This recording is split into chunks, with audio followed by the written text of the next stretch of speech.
resumo, né, da lei do Senhor. E a pergunta que a gente tem é: o que motivaria você a observar a lei do Senhor? O que te motivaria a ser um cristão?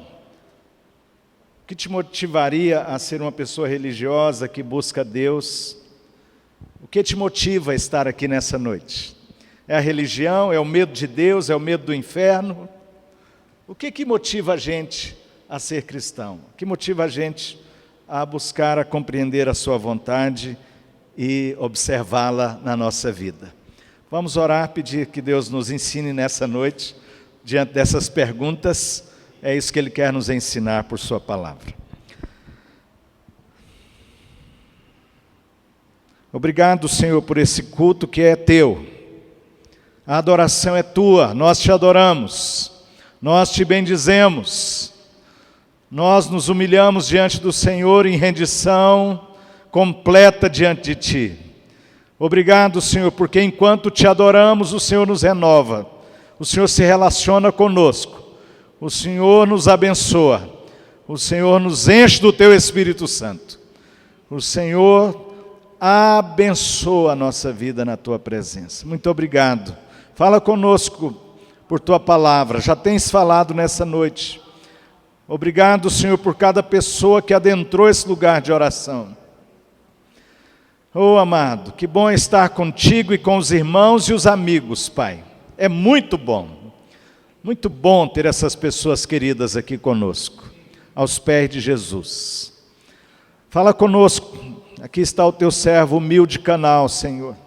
Quero ser humilde canal para que tu fales tua própria palavra, eterna e viva que temos em nossas mãos.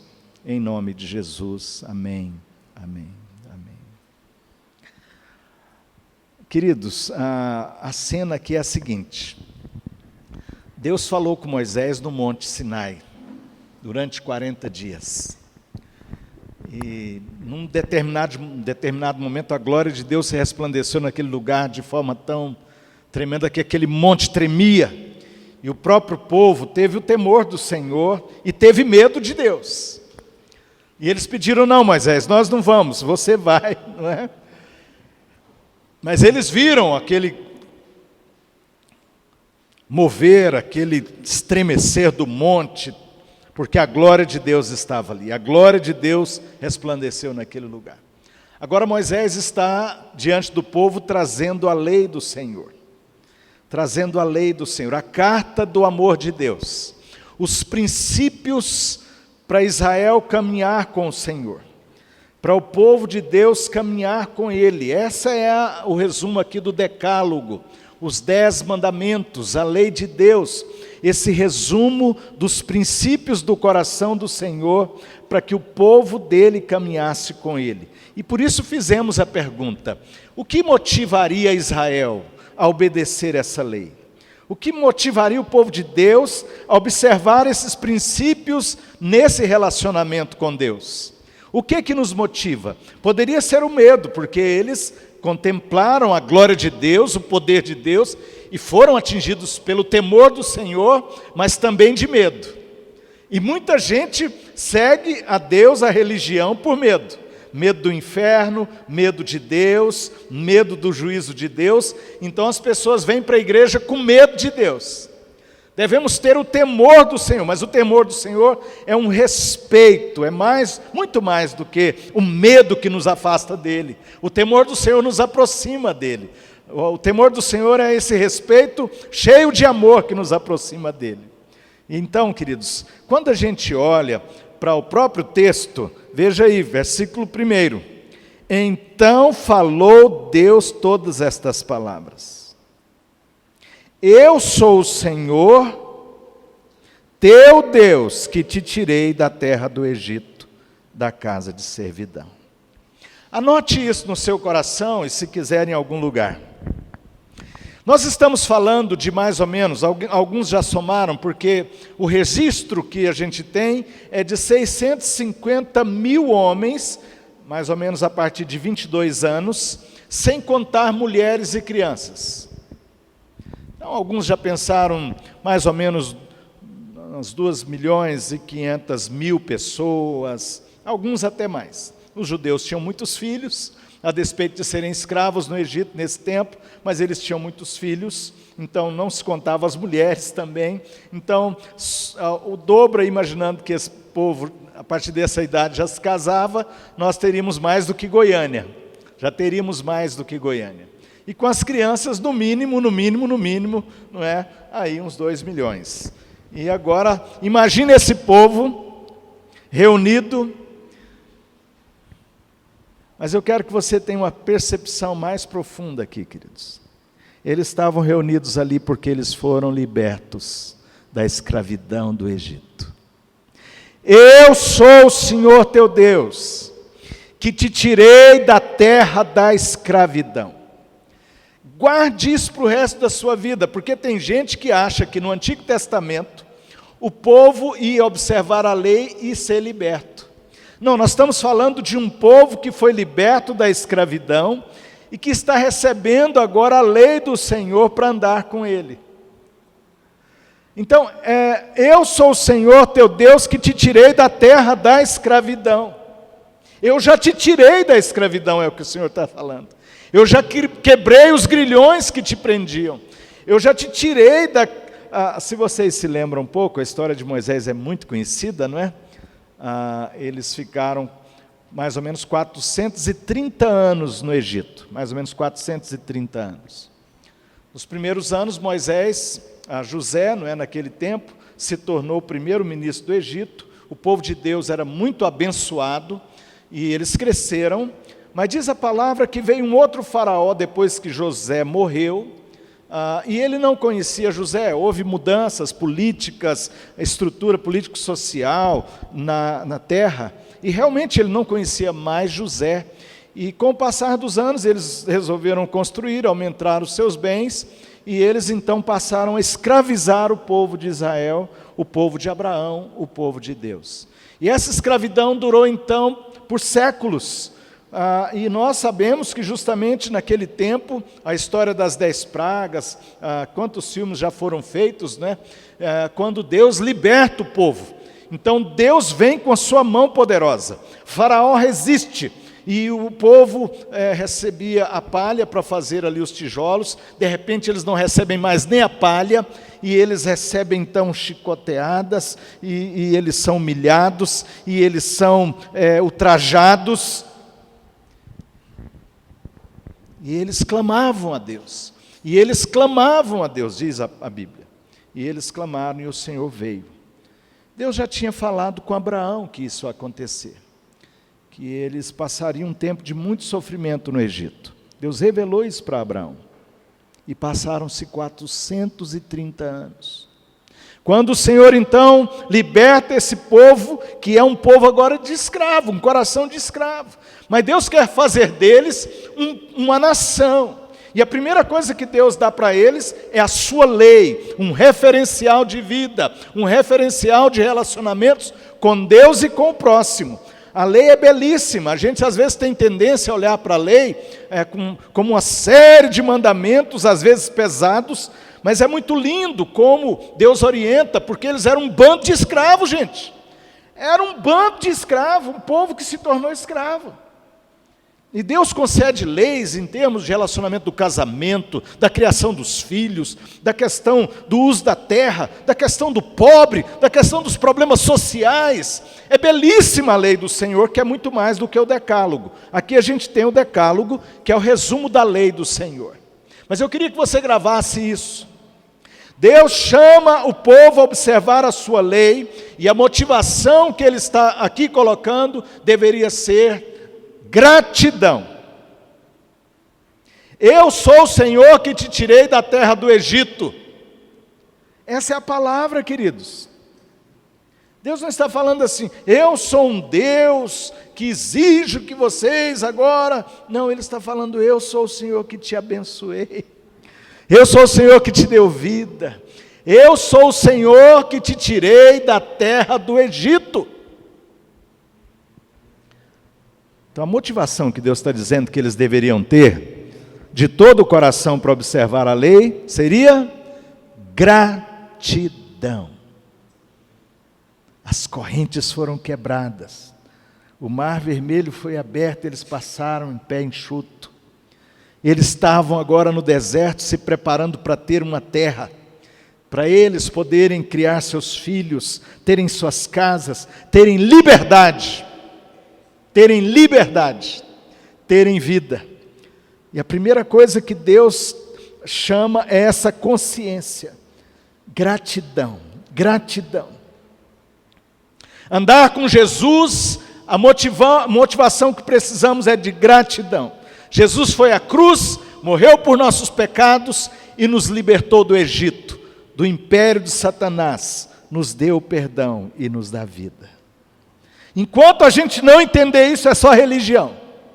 Enquanto a gente não entender isso, é uma tentativa de agradar a Deus para ver se Ele aceita a gente. Algumas religiões falam que você tem que fazer isso e aquilo para ver se Deus te aceita. E às vezes algumas religiões, inclusive com muita penitência, não é? As pessoas têm que se flagelar para ver se tem um relacionamento com o divino, com o Deus dele. Tem que fazer, tem que pagar, tem que fazer penitência, tem que fazer as obras para merecer o perdão de Deus. Deus está falando que nos dá um princípio, que é a sua lei, Ele nos dá regras para andarmos com Ele, princípios para andarmos com Ele, mas acima de tudo, quem quer andar com Deus, observar os seus princípios, precisa entender que o que nos move é gratidão e amor. Gratidão e amor. Pastor Leonardo leu esse texto tremendo para a gente sobre o amor, e Jesus fala no capítulo de Mateus 22, observe aí, para você marcar isso, porque Jesus disse que o amor resume toda a lei, é o amor que resume toda a lei, por isso é gratidão e amor que nos movem a seguir os princípios do Senhor. Mateus capítulo 22, 37 a 40, nos diz a palavra: respondeu-lhe Jesus: amarás o Senhor teu Deus de todo o teu coração, de toda a tua alma e de todo o teu entendimento. Este é o primeiro e grande mandamento. O segundo, semelhante a este, é: amarás o teu próximo como a ti mesmo. Destes dois mandamentos dependem toda a lei e os profetas. A sua tradução, se for igual à minha, você pode ler esse versículo bem forte comigo, versículo 40. Destes dois mandamentos dependem toda a lei e os profetas. Vamos lá, quem está com a Bíblia igual a minha, mais alto, mais forte. Destes dois mandamentos dependem toda a lei e os profetas. Se você ainda não entendeu isso, você ainda não entendeu o cristianismo. Amar a Deus e amar o próximo resume toda a lei de Deus. Agora, alguns, queridos, de forma muito triste, disseram o seguinte: Jesus disse que o amor resume a lei, então esquece o resto. Não é isso que Jesus está dizendo. Não é isso que Jesus está dizendo. Ele está dizendo que toda a lei, Antigo Testamento, toda a lei, Decálogo que estamos estudando, tudo depende de amor. E é o amor que motiva, não é o amor que anula. Guarde isso, Jesus disse assim: olha, na verdade nem um i, nem um pingo, nem uma vírgula vai passar da lei sem que tudo se cumpra. Então o amor não anula a lei, o amor nos motiva. O amor de Deus no nosso coração nos motiva a agradar o Senhor em justamente amor e gratidão. Amor e gratidão. Não se aproxime com Deus com o seu dízimo para comprar o perdão de Deus e o mérito de Deus, a graça de Deus. Não abençoe alguém com uma esmola ou com uma assistência maravilhosa e agora diz: Senhor, eu mereço alguma coisa porque... Né, sou sábia. Ah, Senhor, essa semana eu fui bonzinho demais, eu mereço assim, né? Às vezes a gente faz isso, não faz, gente? Não, Senhor, eu tenho sido tão bom e eu tenho dado meu dízimo, eu mereço mais. Alguns pregadores têm ensinado isso para a gente. Fique revoltado com Deus, cobre de Deus, brigue com Deus. Irmãos da Igreja Presbiteriana da Esperança, o que te move? O que te move a vir à igreja? O que te move amanhã ir para o seu trabalho e se preocupar em honrar a Deus, honrar o próximo, amar o próximo, não roubar, não matar, não ter ídolos, não ter idolatria, não tomar o nome de Deus em vão lá no seu trabalho, na rua, né? Então, porque a pessoa às vezes está domingo na igreja, já segunda-feira já está xingando, já está tomando o nome de Deus em vão, não tem um testemunho de vida, de fé, de amor. Então isso aqui tem que entrar na vida da gente, e tem que andar com a gente, não é? Você não é idólatra hoje, não é idólatra amanhã na rua, nem no banco, nem onde você está. Então, por isso, a motivação não é medo de Deus, a motivação não é religião, a motivação não é medo do inferno, a motivação não é autoflagelação, a motivação é gratidão. Ele é o Deus que nos perdoa, Ele é o Deus que nos livra, Ele é o Deus que nos liberta, Ele é o Deus que vem a nós como Ele foi ao Egito e libertou o povo daquela escravidão. Ah, queridos, se a sua alma entendesse, a minha alma entendesse, o que é todo esse símbolo da escravidão do Egito, que representa toda a escravidão do pecado e do diabo nos oprimindo. Todo o Antigo Testamento é essa metáfora, é esta imagem mostrando que sem Jesus nós estamos debaixo da escravidão do pecado e da opressão do diabo. Às vezes com racionalismo, às vezes com religião, às vezes com intelectualismo até, às vezes até com muito dinheiro, bebendo muito, muitas mulheres, uma vida longe de Deus, mas lá no fundo, há uma opressão, há uma prisão do inferno na nossa alma.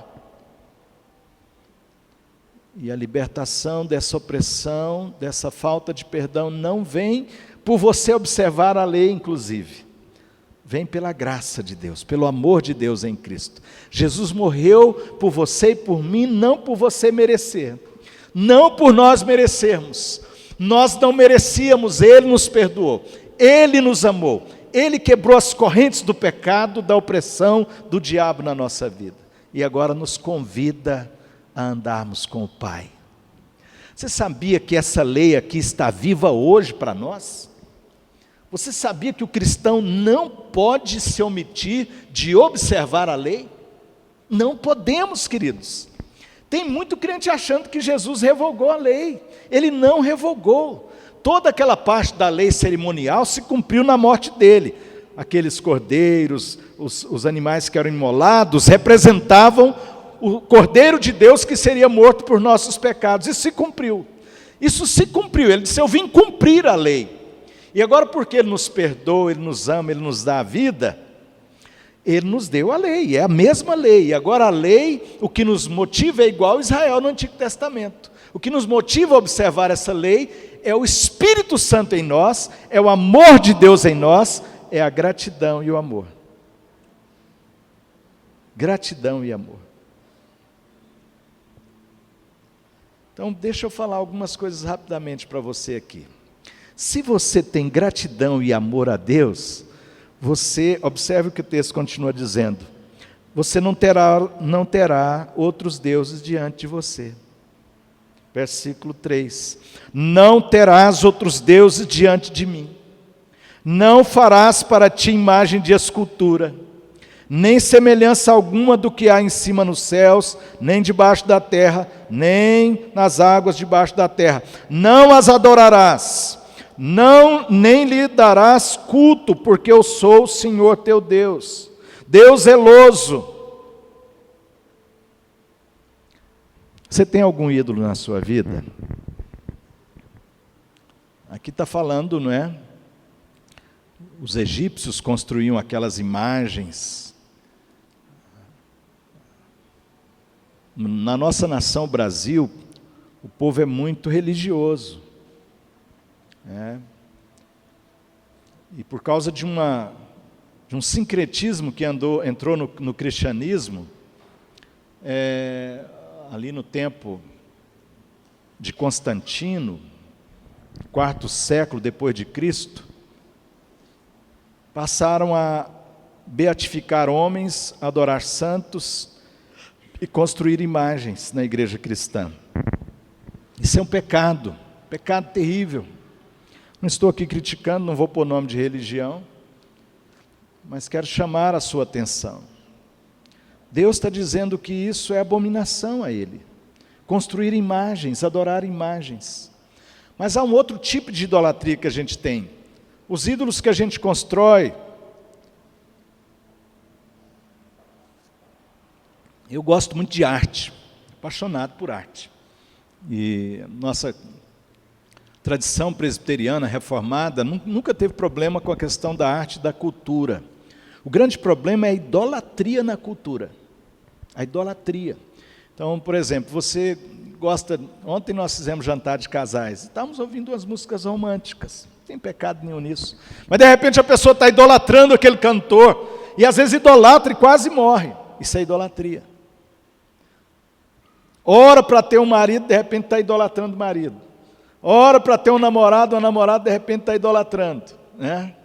Ora para ter algum bem, como disse o pastor Leonardo, né? Para ter um Netflix, para ver um... eu amo Netflix. Aí, ora para ter um... eu amo meu carro. Né? E, às vezes a gente diz só de uma forma simples, de uma forma de gostar, mas às vezes as pessoas idolatram mesmo. Homens gostam de carro, né? Homens, isso é milenar, não é quase, né? Homens gostam muito de carro, e aí é aquele negócio, né? Se tocar no carro, né? Depender do momento, da circunstância, mas se torna um ídolo, né? Às vezes você constrói empresa com muita dificuldade, com muita luta, e aí aquilo pode se tornar um ídolo, e Deus não quer ídolos na sua vida. Dinheiro, nós precisamos de dinheiro. A Bíblia não diz que o dinheiro em si é o mal, mas o amor ao dinheiro é a raiz de todos os males, o amor ao dinheiro. E Jesus chamou o dinheiro de um Deus. Ele falou Deus Mamon. O Deus Mamon que oprime e domina vidas nesse mundo de uma forma terrível. E Deus diz, não ponha outros deuses no lugar da minha vida, na sua vida. Agora, o que te move a não construir ídolos no seu coração, ou ídolos visíveis, que também vão para o coração? O que te motiva a não construir é o amor a Deus. É a gratidão por quem Ele é na sua vida. Eu sou o Senhor teu Deus. Deus nos chama para relacionamento. Irmãos, Ele está falando com esses 2 milhões, 3 milhões de pessoas no deserto, porque Ele tirou do Egito e libertou para ter vida com Ele, para ter um relacionamento com Ele, para ter amizade com Ele. E aí Ele não quer que a gente ponha outros deuses no lugar dEle. Não quer, não aceita. Na verdade, Ele diz assim, olha, eu visito a iniquidade dos pais nos filhos até a terceira e quarta geração. Texto difícil. Deus está falando que Ele, de fato, se o que nos motiva não é o medo, mas, por outro lado, a desobediência nos leva a ter consequências na nossa vida. Ele visita a iniquidade dos pais nos filhos até a terceira geração. Geração idólatra, geração maligna, que se aparta do Senhor, materialista, geração indiferente a Deus, vai se tornando uma geração amaldiçoada. Eu amaldiçoo, ele diz que visita com iniquidade, com maldição, até terceira e quarta geração. E ele não está pondo isso aqui para dizer, eu quero que vocês me sirvam com medo, eu quero que vocês tenham gratidão, mas que vocês entendam o que é viver longe de mim. Que vocês entendam o que é se apartar de mim, zombar de mim. Criar ídolos na sua vida, negando a minha presença, a minha graça, eu te liberto, eu te dou perdão, eu te dou vida, eu abençoo o seu trabalho. A gente acha que amanhã de manhã tem que ir lá e resolver tudo e tal. Você já imaginou, querido? A gente só vai amanhã lá para o trabalho resolver porque Deus nos dá graça. Você pode nem levantar amanhã, você pode nem dar conta de pensar. Nabucodonosor, rei do maior império daquele momento, a Babilônia, os jardins da Babilônia, os palácios da Babilônia, tudo aquilo da Babilônia, de repente Nabucodonosor zombou de Deus. E ele teve uma crise psiquiátrica tão monte, virou monstro. E diz que não só na mente, mas no próprio corpo dele. E ele começou a andar como animal. Era o faraó da Babilônia, o rei da Babilônia, o grande Nabucodonosor, temido por todas as nações. Deus só pôs o dedo assim, ó. Ele escreve, está registrado no livro de Daniel. Ele, quando se levantou, ele confessou o nome do Deus de Israel e agradeceu a Deus. Agradeceu a Deus por tê-lo humilhado, tirado dele o orgulho, a soberba. Que essa não entre no seu coração, meu irmão. Você só trabalha, você só tem bens, você só tem um nome, porque Deus é bom, porque Ele te tirou da terra do Egito, porque Ele te dá graça a cada dia, porque eu sou o Senhor teu Deus. Eu sou o Senhor teu Deus, que te tirei da terra do Egito. Ele é o nosso Deus, o nosso amado, o nosso Pai, a nossa vida. Ele é Deus, o nosso amigo, o nosso Senhor, mas Ele é Senhor. Não faça como esses, que porque Ele é amigo, Ele é bom. Aí começa assim, é o cara lá do céu, é o cara lá do céu. Não, Ele é o Senhor. Não perca o temor, porque Ele é amigo, porque Ele nos chama ao amor, porque Ele nos chama ao relacionamento, mas Ele é Deus, Ele é Senhor. Eu sou o Senhor, teu Deus. E Ele continua ainda, queridos. Eu abençoo até 1000 gerações daqueles que me amam. Eu abençoo até 1000 gerações. Ele diz, olha, até terceira e quarta eu disciplino por me desobedecer. Mas para quem me obedece, eu abençoo até 1000 gerações. Sabe como uma geração abençoa a outra, e a outra, e a outra, e a outra, e a outra? Por a gente trazer os filhos para a igreja, por a gente orar com eles em casa e viver o amor de Deus. Aí eles vão passar para os filhos e vão passar para os filhos. 1000 gerações abençoadas. Mas não pense você, se amarmos o Senhor, se vivermos, se formos amigos de Deus, se nós amarmos o Senhor, tivermos celebração, queridos, andar com Deus. É interessante, tem o temor, mas o temor é esse respeito. Agora vem amizade, vem alegria, vem vida, vem perdão. Eu sou o Senhor que te tirei da terra do Egito. Eu te dou uma terra prometida. Lá tem uma terra que emana leite e mel. Lá é uma terra que você vai produzir, você vai ter filho, você vai celebrar a vida. Deus é muito mais do que religião. Deus é vida. Deus é vida. E Ele te chamou para a vida. E Ele quer abençoar 1000 gerações que sairão de você. Se você honrar a Ele, criando seus filhos, honrando sua família, honrando a geração. Nisso se resume a lei e os profetas em amar. Como que texto estava falando, Léo, na hora que você saiu, pastor? Como esse texto que você trouxe tão rico diante disso, porque Jesus vem e diz, olha, toda a lei e os profetas se resume em amar. Agora resume, não é que tira e anula, né? Por isso, eu estou dizendo, queridos, o decálogo precisa ser observado, não podemos ter ídolos na nossa vida. Versículo 7. Não tomarás o nome do Senhor teu Deus em vão, porque o Senhor não terá por inocente o que tomar o seu nome em vão.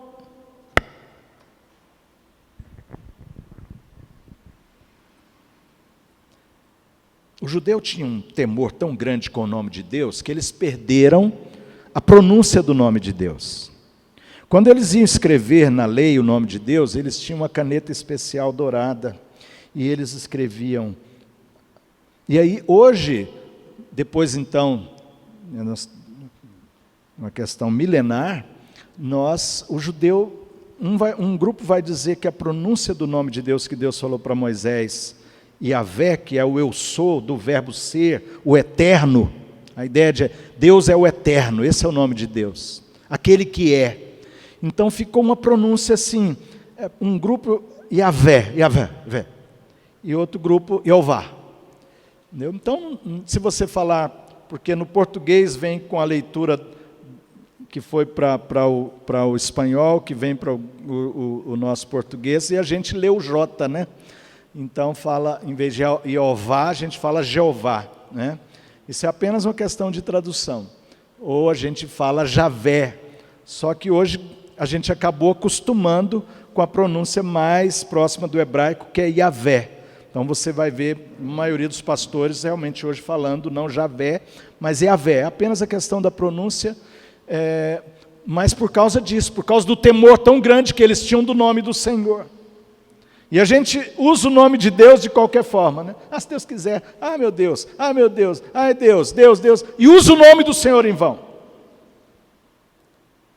Não tomarás o nome do Senhor teu Deus em vão. Jesus nos ensinou a orar dizendo assim, olha, Pai, santificado seja o teu nome. A maneira melhor da gente entender isso hoje para nós é como Jesus ensinou então a orar. Senhor, me ajuda a santificar o teu nome. A gente santifica o nome de Deus na nossa vida, nos nossos atos de amor. O nome de Deus é glorificado na nossa vida. Amém? Agora deixa eu dizer uma coisa para você. Sabe quem não toma o nome de Deus em vão? Um religioso pode não tomar o nome de Deus em vão por medo do inferno.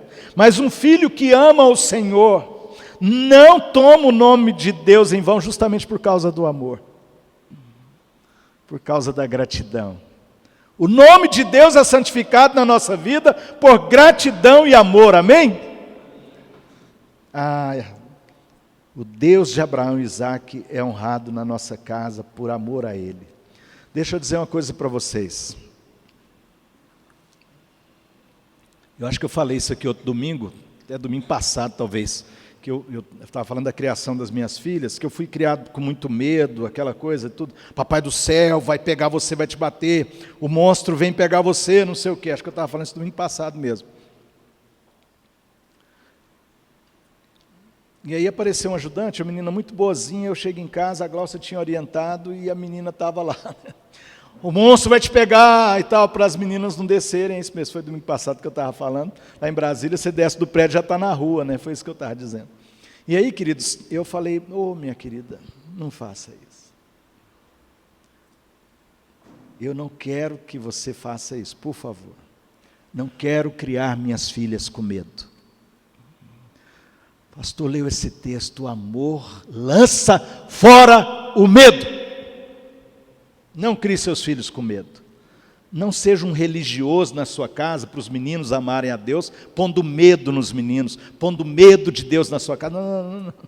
Nós vamos agora orar, Papai do céu, nós vamos amar o Senhor porque Ele nos ama. Ele é o Deus que nos libertou do império das trevas, nos tirou do Egito. Ele é o Deus que... O nome dEle é santo, é o Papai do céu, é Jesus. Como é que é? Yeshua HaMashiach, Jesus o Messias. Ou se você quiser, Yeshua é Josué, né? Jesus ou Josué, o Salvador, o nosso Salvador. Então, Yeshua é o mais próximo do hebraico, né? Então, Yeshua HaMashiach, o nosso Senhor, o Adonai, o Senhor da nossa vida. Eu sou o Senhor teu Deus. Vamos para frente para terminar? Diz ainda o Senhor por último então nessa noite. Versículo 9. 6 dias trabalharás e farás toda a obra, mas o 7º dia é o sábado do Senhor, teu Deus.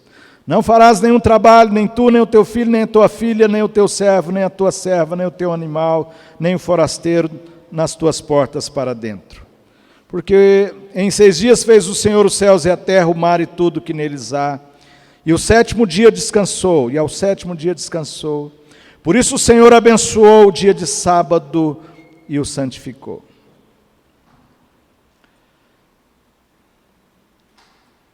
Então quem tem o temor do Senhor, em amor e gratidão, guarda o sábado. O que é guardar o sábado para o cristão? O que é guardar o sábado para o cristão? Quero que você leia um texto comigo para você guardar para o resto da sua vida.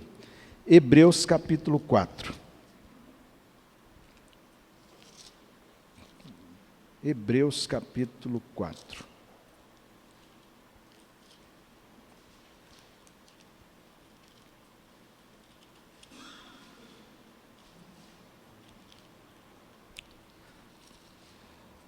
Hebreus 4.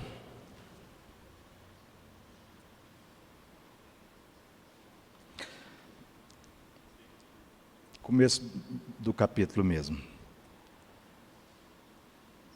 Temamos, portanto, que, sendo-nos deixada a promessa de entrar no descanso de Deus, suceda parecer que alguns de vós tenha falhado, porque também a nós foram anunciadas as boas novas, como se deu com eles, mas a palavra que ouviram não lhes aproveitou, visto não ter sido acompanhada pela fé naqueles que a ouviram. Nós, porém, que cremos, entramos no descanso, conforme Deus tem dito. Assim jurei na minha ira, não entrarão no meu descanso, embora certamente as obras tivessem concluídas desde a fundação do mundo. Guarda isso aqui, olha. Versículo 3. Nós, porém, que cremos, entramos no descanso. Nós, porém, que cremos, entramos no Shabá. O Shabá, o sábado. Que Jesus disse que foi feito para o homem, não o homem foi feito para o Shabá. Foi feito para o homem descansar, para o homem comer um pouco do que ele penosamente planta. Domingo, que hoje nós celebramos o dia da ressurreição do Senhor. Jesus ressuscitou e passou a ser o dia do Senhor, o sábado cristão, o Shabá, o nosso dia de descanso do cristão, que é o domingo. Mas eu queria que você guardasse uma coisa maior, primeiro, questão muito maior, daqueles que têm gratidão, daqueles que têm amor a Deus. O Shabá é Jesus. Por isso que está dizendo aqui que nós entramos no descanso de Deus. Nós que temos Jesus, temos o descanso de Deus. O perdão, a paz, a graça de Deus. Então, a hora que você, vou dizer aqui com todo respeito aos adventistas, ou qualquer outro grupo que briga dizendo que tem que guardar o sétimo dia, o sábado, que é, no caso, o dia de ontem, mesmo na cultura cristã, você tem que guardar o sétimo dia, o sábado literal, e você tem que guardar daquele, ainda não entrar no descanso, gente. É lei, é legalismo, é uma questão de medo, de pânico, de pavor, porque você não entrou no descanso ainda. É religião de medo, de punição, de pânico, porque não entrou em Jesus, não entrou no descanso de Deus. Amém? Guarde isso para a sua vida. Eu entrei no descanso. Hebreus 4:3, por favor, grave, marque para você estudar melhor depois. Nós, porém, que cremos, entramos no descanso. Você entende isso? Nós, porém, que cremos, entramos no Shabá, no descanso eterno de Deus, Jesus, o nosso Senhor. Mas é claro, queridos, que há implicações que a igreja guardou. Eles normalmente celebravam a ceia muito cedo, e depois passou a ser realmente o dia em que nós também, Randy Pope, que tem sido um líder que a gente respeita muito, que é líder do nosso movimento Life on Life, discipulado, né, americano, pastor presbiteriano muito consagrado a Deus, ele fala que o domingo, esse momento desse sábado que a gente vem para adorar o Senhor, depois de descansar um pouco em casa, comer um pouco dessa comida que você luta para ter, né? A feijoada da Alcione, aquela benção, né? Não sei, aqui a gente vai descobrindo aqui depois, lá na casa do Rogério. Eu vou fazer umas visitas aí para dar umas descobertas. Lá na Poliana eu comi um quibe na sexta-feira, que foi um negócio assim fantástico, né? Ontem o jantar lá, os namorados, Glaucia fez toda aquela... então, assim, comer um pouco, queridos, porque as pessoas que têm dinheiro e trabalho e materialismo por ídolo, é tão louco que ele não celebra. E quando ele celebra é em pecado, tem que ser com a outra, tem que ser com os caras que nunca amam, que nunca respeitam, com os caras que nunca vão ter amizade com ele. Ele chama as pessoas que não têm nem o menor carinho, é só para aparecer, né? Em Brasília eu convivi muito mais com políticos. Aqui, de vez em quando, aconteceu de eu chamaram os líderes presbiterianos, eu não sei por que meu nome apareceu, eu almocei várias vezes com o governador aqui por causa desse negócio, e eu ficava olhando, né, aquele puxa-saquismo do povo, e muitas vezes é isso, a pessoa conquista alguma coisa, ele chama um monte de gente que não tem nada a ver com amizade, com intimidade, que vai lá comer o que ele plantou com suor, coisa de louco, coisa de louco. E o Senhor quer que a gente entenda o domingo, para a gente acordar, ter a família, namorar a família, chamar uns amigos, fazer um churrasco, ou o que você gosta, e descansar mesmo, descansar. Os puritanos, os crentes que fizeram a revolução da reforma protestante na Inglaterra, depois foram muitos deles mortos, eles deram uma ênfase imensa a essa questão, queridos, de ter o dia do Senhor, descanso, a família e o culto a Deus, e a pregação da palavra e a adoração ao Senhor. Aí você vai abençoar 1000 gerações. Hebreus 10, 25, não quero estender mais, mas diz Hebreus 10, 25, nunca esqueça. Diz assim: não deixemos de congregar como é costume de alguns. E não deixemos de congregar como é costume de alguns. Porque a congregação, essa santa comunhão, esse Shabá juntos aqui, a gente louva, abraça, beija, a gente ora um pelo outro, a gente abençoa o outro, a gente chora junto, e a gente fica cheio do Espírito Santo, porque Paulo diz: enchei-vos do Espírito, falando entre vós com salmos, hinos, cânticos espirituais, palavra, pregação, a gente fica cheio do Espírito, para enfrentar o outro dia, no Shabá. Estamos em Jesus, que é o nosso descanso. E como eu estava falando do Rand Pope, quando nós temos esses momentos, queridos, é como uma janela para a eternidade. Porque é isso aqui que é a eternidade, ó. Não é essa guerra maluca que começa amanhã. É essa hora que você para aqui, com a sua família, com essa família belíssima que é a família Esperança. Aqui estamos vislumbrando o céu. Aqui estamos em paz. Aqui temos irmãos que nos amam, não por causa do carro que está lá fora, do dinheiro, dos títulos. Eu te amo por quem você é. E eu sei que a gente vai aprendendo cada dia mais a amar o outro pelo que ele é. O que o Senhor está dizendo, conclui então a palavra, é: não jogue fora a lei de Deus. Não pense que cristianismo, Jesus anulou a lei. Só que lei de Deus não é para ser salvo, é para os salvos, para aqueles que foram perdoados, para aqueles que foram libertos, e que entendem que tem uma resposta de gratidão, tem uma resposta de amor.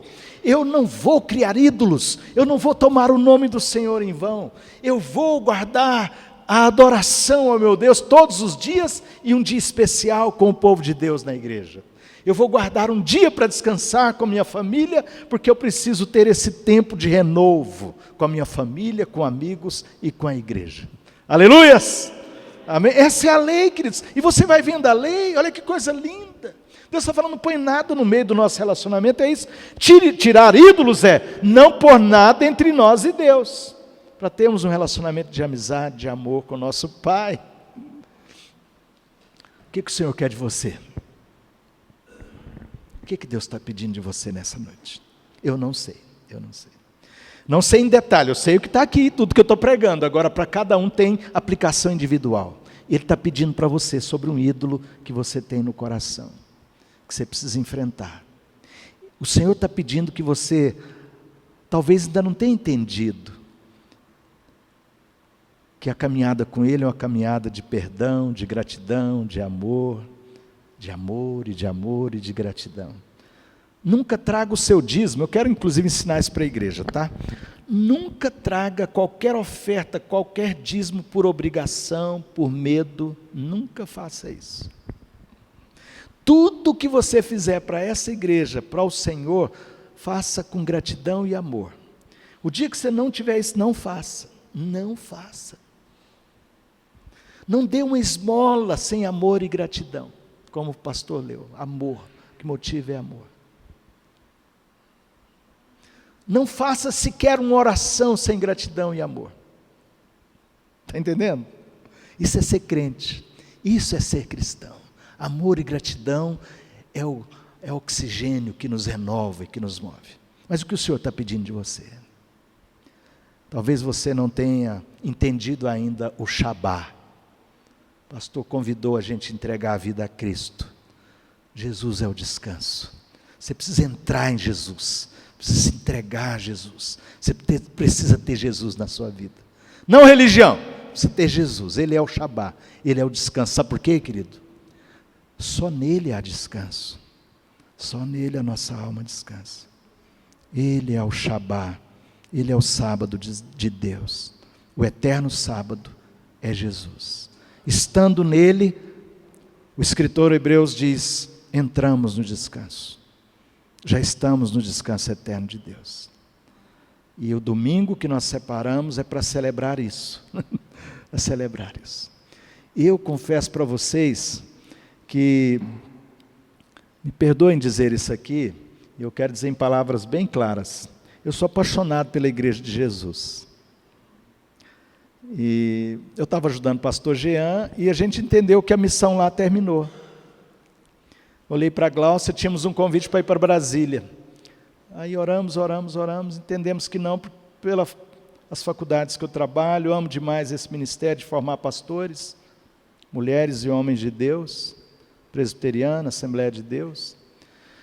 Aí falei, bem, mas eu não vou ficar em casa, eu podia até ficar agora, ficar só com as escolas, visitar uma igreja ou outra, mas eu sou pastor, irmãos. Eu amo a igreja do Senhor.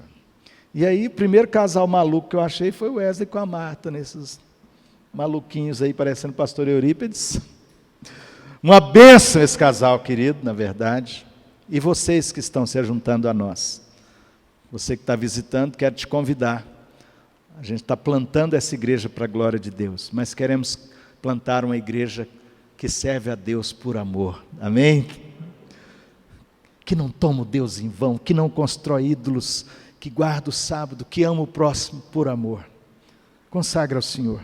Fique de pé, por favor, vamos orar.